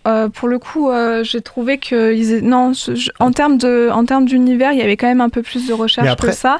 Mais pardon, je parle d'autre chose parce que c'est ce que je voulais dire de base, mais il y a trop de combats. Je suis friande, il n'y a pas de problème, je suis quand même le public, mais il y a trop de combats, ils durent trop longtemps, et donc ça accentue l'effet épisodique, comme tu disais, parce que t'as l'impression que c'était censé être le gros combat de l'épisode 1, le gros combat de l'épisode 2, et il y a un moment, t'es là, ah ouais, non, mais c'est bon, enfin, tu vois... C'est ça. Comment dire, on sait très bien comment sont construits ces films, et tu sais très bien qu'il est censé y avoir un espèce de gros combat final, et moi j'avoue j'étais là en mode allez, il arrive quand juste histoire qu'on passe à autre chose. N'empêche, j'ai passé un bon moment parce que les personnages ils sont très t'adores les retrouver, et puis comment il s'appelle? Rota le Hutt. Ah, excellent! Il est trop cool! Il est trop cool! Bon, il y avait un mec qui avait un king sur les Hutt dans l'équipe, faut qu'on en parle par contre. Il est trop cool! Et puis, les scènes avec les Hutt un peu lascives. Ouais, et puis je trouve ça... les Hutt qui se battent aussi. Je trouve ça intéressant. Cool, c'est trop bien. Je trouve ça intéressant de vouloir faire de ces créatures qui sont absolument immondes. Enfin, faut quand même dire les choses. Moi, Jabba, Jabba, dans les Star Wars, t'as envie de vomir dès que tu le vois, en faire un personnage un peu sympa. Et puis, alors, on retient un Hutt sympa, c'est un Hutt qui a un six-pack, les gars, vraiment, des abdos de l'espace. C'est tellement drôle, cette idée-là. En plus, c'est Jeremy Allen White. Oui. Ça rend le truc encore mieux. Ce qu'ils ont trouvé pour le faire se battre, les chorégraphies de combat avec Rota le Hutt. Le fait qu'il roule sur lui-même pour esquiver et donner un coup derrière. Mais ça, c'est, tu vois, dans le truc de la fosse, tous les monstres, la façon dont ils se battent, c'est réfléchi. C'est super cool. Et puis perso, mais je pense que là, pour le coup, on va tous être d'accord.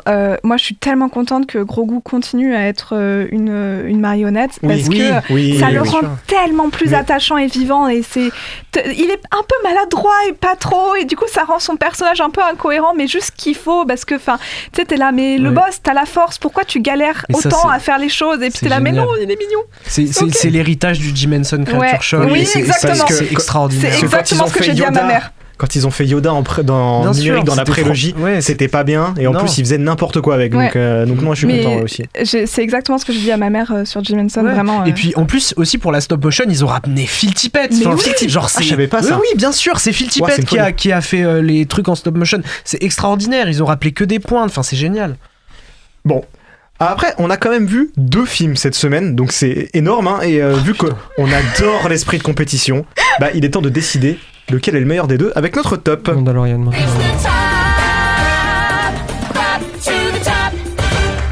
On commence par le top 1 de chaque chroniqueur, puis viendra le top de l'équipe de TCS. Lucas. C'est The Mandalorian et Grogu. Naomi. Autofiction. Hugo. The Mandalorian et Grogu. Oksana. Autofiction. Et moi, ça sera The Mandalorian et Grogu, mais j'ai vu qu'un film. Pour le top de l'équipe, on retrouve à la 3ème position If I Had Legs, I Kick You, grâce à Jonathan qui l'a vu. C'est celui qui l'a vu. En 2ème position, Autofiction de Pedro Almodovar. Et à la 1ère position, Les Sims, le film. Non, The Mandalorian and Grogu de Jon Favreau. Est-ce que vous avez vu d'autres trucs? Mais je crois pas du tout. Oui, toi, oui. Moi j'ai vu Passenger, le nouveau film de André Øvredal. J'aime beaucoup le cinéma d'André Øvredal, mais là je trouve que c'est son film le moins intéressant. Le concept est super, c'est un film d'horreur sur les routes américaines de nuit, c'est très cool, mais en fait il sait pas trop comment iconiser son antagoniste et c'est dommage parce qu'il se perd et on a des super scènes de tension, mais c'est à peu près tout. Et j'ai aussi vu All You Need Is Kill, adaptation du manga qui a donné Edge of Tomorrow, le film avec Tom Cruise. Donc tu reconnais complètement que c'est Edge of Tomorrow, c'est assez fun, visuellement c'est trop beau. Je vous encourage à aller voir ça parce que c'est un excellent film d'animation, même si j'ai préféré Edge of Tomorrow. Parce que Tom Cruise, mais on a un style visuel qui est très très spécifique et donc c'est très cool, donc allez le voir parce qu'il est bien distribué en plus. Et merci. Quelqu'un des séries aussi? Non. Quelqu'un d'autre? Non. Et écoutez, puisque je vous disais qu'on adore l'esprit de compétition, c'est l'heure du duel avec le quiz présenté par Lucas. The game is on.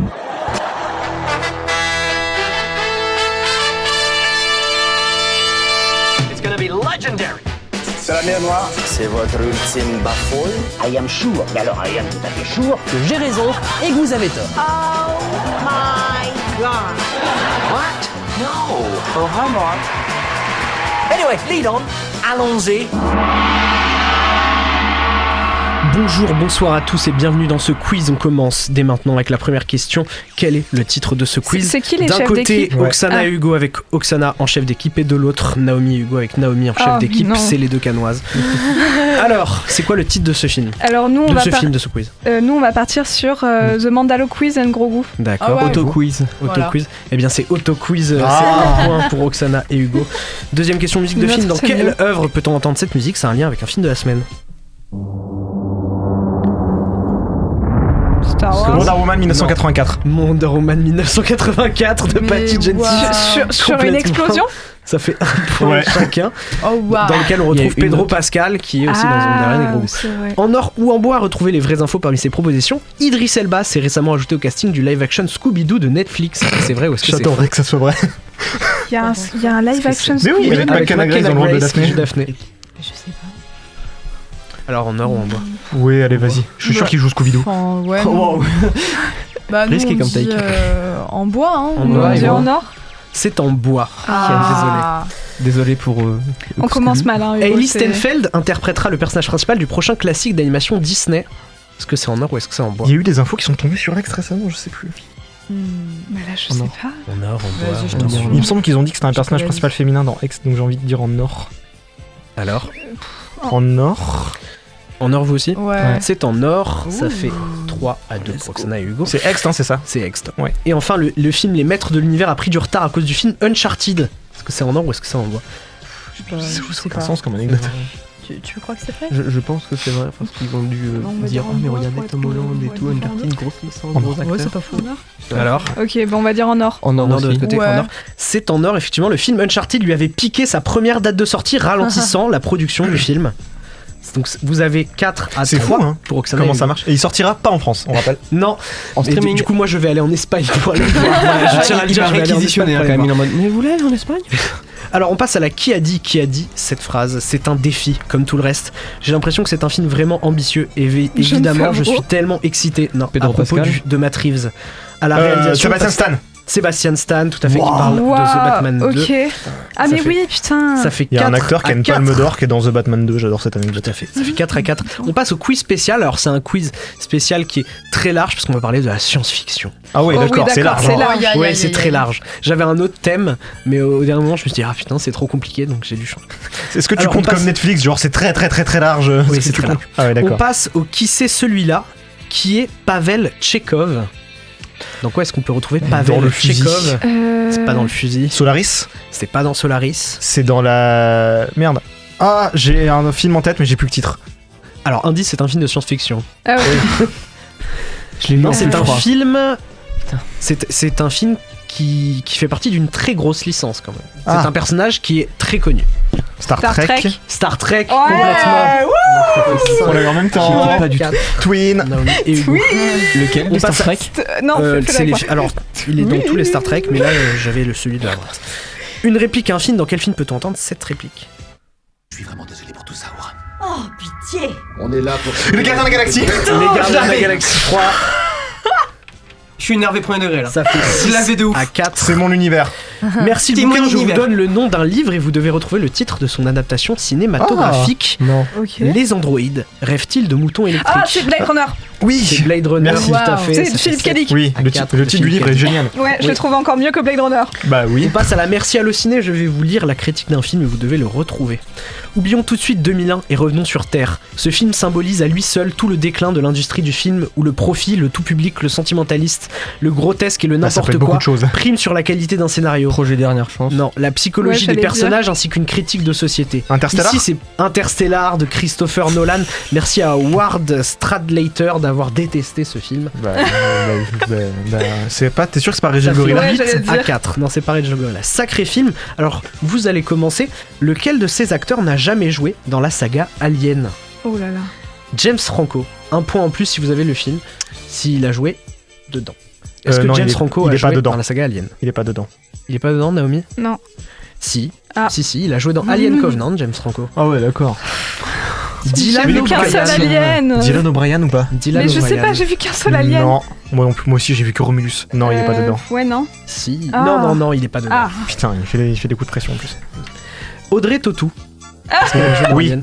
Oui. Ouais. Oui, dans le 3. Non, elle a pas joué dans Alien. Et enfin, Ron Perlman.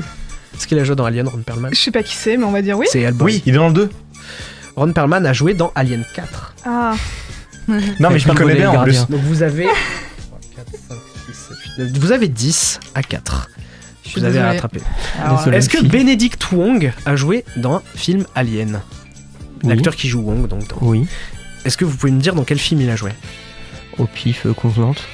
Et non, il a joué dans Prometheus, mais ça vous fait quand même 5. Est-ce que Idris Elba a joué dans un film Alien? Non. Non, Oksana? J'ai pas vu Alien, j'aime pas. Moi non plus, mais moi je me base sur mes connaissances. Idris Elba a joué dans Prometheus. Eh, t'as vu? Est-ce que Anthony Starr a joué dans un film Alien? Enfoiré. Alors, est-ce que Anthony Starr a joué dans un film Oui. Alien? Oui. Je crois. Oui. Non, il a pas joué dans un film Alien. Aïe aïe aïe. Et enfin, est-ce mal. que Karl Urban a joué dans un film Alien? Elle est pas un peu orientée votre question. Ça se voit, t'es en train de regarder The Boys, toi. Hein. Est-ce que Karl Urban a joué dans un film Alien? Oksana répond, j'en ai marre. Non.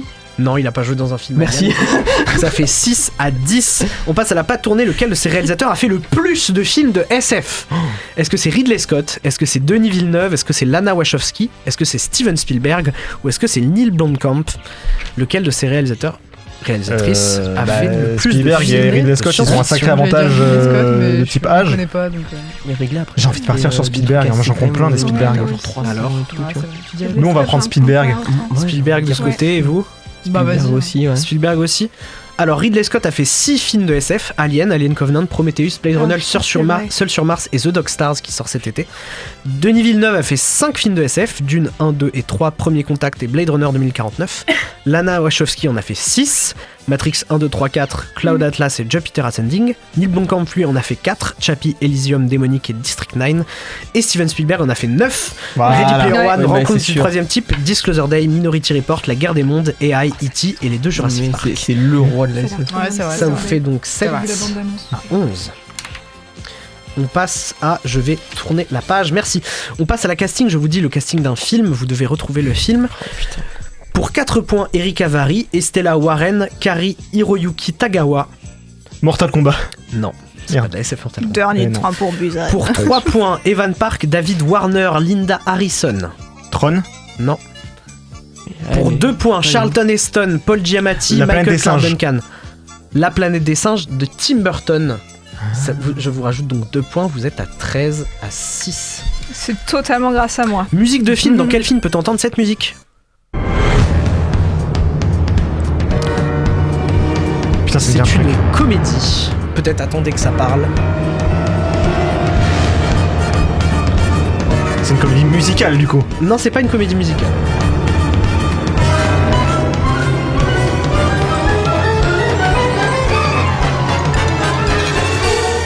C'est long là.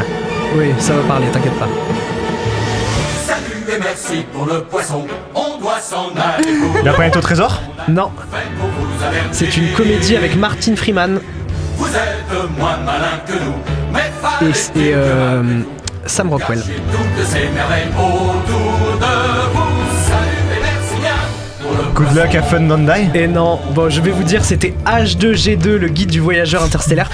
Si vous n'avez pas vu ce film, c'est un chef-d'œuvre. Regardez-le, je vous en supplie. Là, c'était les dauphins qui chantaient salut et merci pour le poisson, parce que les dauphins sont une race extraterrestre qui sont venus nous prévenir qu'on est en train de détruire la Terre. Donc, vous n'avez pas de points, mais vous êtes quand même en tête, Naomi et Hugo. On passe donc au duel time. Naomi, est-ce que, comme la semaine dernière, est-ce que tu es plus Tim Argent ou Tim Burton ? Vas-y, va pour Tim Burton. Naomi, laquelle de ces anecdotes sur la planète des singes de Tim Burton est vraie et fausse ? Pardon, laquelle de ces anecdotes est fausse ? Tim Burton courait sur le plateau en imitant un singe. Avant Tim Burton, James Cameron, Peter Jackson, Oliver Stone et Chris Columbus ont été rattachés au projet. Le maquillage de Tim Roth faisait peur aux chevaux sur le plateau. Ou ils ont passé des mois à bosser sur le maquillage pour faire des chimpanzés femelles sexy. Attends, c'est quoi la question ? Laquelle est fausse ? Laquelle est fausse ? Laquelle est fausse ?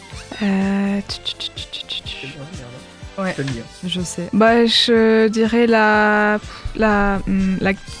Attends, tu peux me redire la deuxième ? La deuxième, c'est avant Tim Burton, James Cameron, Peter Jackson, Oliver Stone et Chris Columbus ont été rattachés au projet. Est-ce que tu peux me dire quand est-ce qu'est sorti 2001. Moi, je dirais quand même la deuxième. La deuxième ? Oksana, tu as donc la team argent. Laquelle de ces grosses franchises de SF a fait le plus d'entrées cumulées en France ? Je t'ai dit. Est-ce que c'est la planète des singes ? Est-ce que c'est Alien ? Est-ce que c'est Robocop ? Ou est-ce que c'est Terminator ? Laquelle a fait le plus d'entrées cumulées en cumulant tous les films ? Attends, je fais un AVC là. La planète des singes, Alien, Robocop ou Terminator, laquelle a fait le plus d'entrées ? Je peux pas avoir un appel à un ami ? Non, tu peux pas. Mais je dirais... Tu dirais... Alien, ok. C'était pas mon premier choix. Naomi. Mais moi aussi, mais je... Naomi. Tim Burton courait bien sur le plateau en imitant un singe. Ils ont vraiment passé des mois à bosser sur le maquillage pour faire une chimpanzé sexy. Ça m'étonne pas du tout, on est en 2001.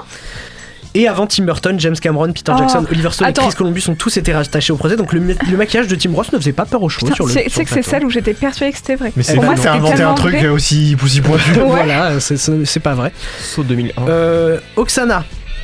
Terminator, ça a rapporté plus de 16 millions d'entrées pour 6 films, avec plus de 6 millions d'entrées pour Terminator 2, quand même, je tiens à le dire. Ouais. C'est le meilleur. Robocop, ça a fait 3 millions d'entrées pour 4 films. Ok. Alien, 13 millions d'entrées pour 8 films. Ok. Et La planète des singes, plus de presque 21 millions d'entrées pour 10 films. J'allais dire ça au début, la haine. Pour 10 films de films. Moi, je me serais basé sur le nombre de films qu'il y a. Donc c'est Naomi et Hugo qui gagnent malgré la fin de ce duel time. Et bah écoutez, merci Lucas pour ce quiz qu'on a gagné, parce qu'on est trop fort.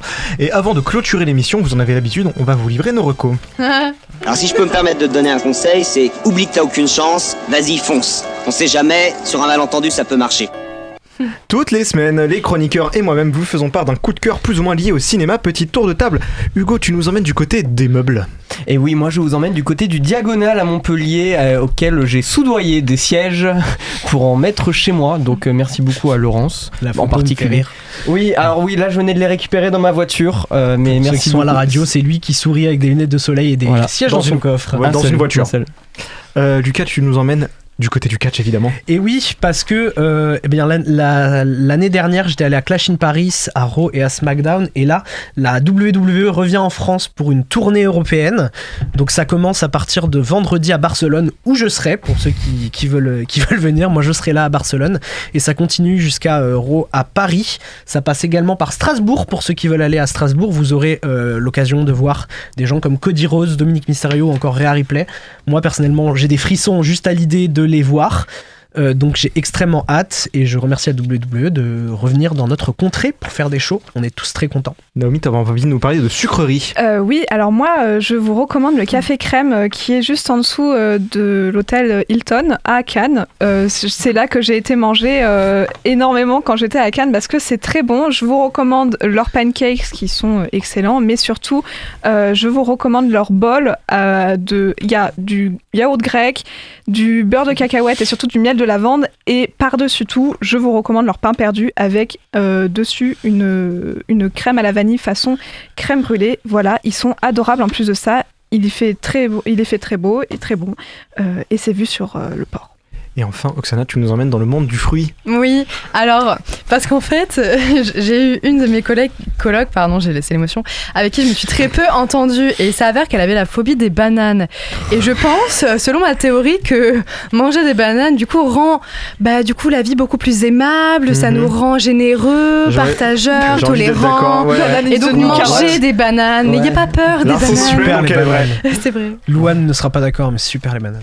Eh ben écoutez, moi je vous emmène dans le monde de la violence puisque je vous recommande le film The Night Comes For Us de Timo Tjahjanto. C'est un film d'action indonésien qui est dispo sur Netflix, qui raconte globalement Jean-Michel, membre des Triades, qui a un peu envie de faire partie des Triades et qui se retrouve poursuivi par les Triades, mais on s'en fout. Non, c'est vraiment des scènes d'action de bons gros bourrins comme j'aime bien. L'acteur principal c'est Jota Scream, que si vous avez été attentif, vous l'avez vu dernièrement dans les films Mortal Kombat, dans le rôle de Sub-Zero où il l'utilise pas très bien. Là il l'utilise très bien. Mention spéciale à la scène où il y a un gars, il tape un autre gars avec une barre de pole dance, puis après quand la barre elle vibre, il l'arrête et il regarde la caméra d'un air très sérieux. Voilà, c'était trop bien. Allez voir ce film sur Netflix, vous allez vous régaler. Merci du conseil.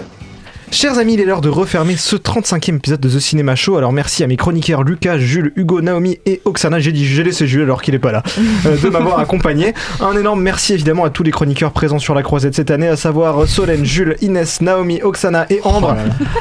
Et un grand merci aussi à la meuf qui avait piqué les clés le premier jour aussi. Wissem, c'est pour toi. Merci. On avait dit pas le nom. On avait dit pas le nom. Le nom, censuration. Merci surtout à Yanis et Lucas à la technique, sans qui cette émission serait beaucoup moins visible ou audible. Si vous avez apprécié cette émission, n'hésitez pas à nous retrouver sur Facebook et toutes les plateformes de podcast pour les replays, et sur Facebook, Instagram et TikTok pour nos actus, et aussi quelques formats verticaux. N'hésitez également pas à suivre les conseils que vous donne Thierry Frémaux alias Titi le GOAT. Titi, car c'est vraiment le GOAT. La semaine prochaine, les fans de Marie ne seront pas en reste puisqu'elle assurera l'animation dans une émission consacrée à Colonie de Song Hye-yeon, l'objet du délit d'Agnès Jaoui et Mata de Rachel Young. Et pour terminer sur quelque chose d'ensoleillé et joyeux, je vous propose de terminer cette soirée dans la bonne humeur avec un classique issu du classique Grease avec John Travolta, qui a d'ailleurs reçu une palme d'honneur durant ce 79e Festival de Cannes. Bonne semaine à vous. The Cinema Show, c'est tous les mercredis sur Radio Campus Montpellier, mais c'est encore un peu maintenant.